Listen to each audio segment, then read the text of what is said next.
सुभद्रा योजना शुभारंभ प्रधानमंत्री भाषण समय चौकी खाली नीलगिरी आज मध्याह्न प्रधानमंत्री नरेंद्र मोदी द्वारा सुभद्रा योजनार शुभारंभ हो जाइछि।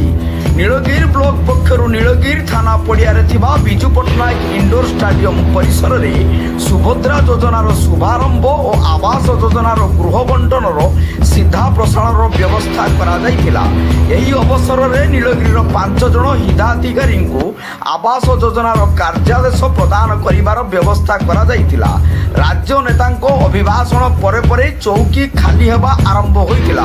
प्रधानमंत्री को अभिभाषण समय बेलू संपूर्ण चौकी खाली पड़ी देखा मिली।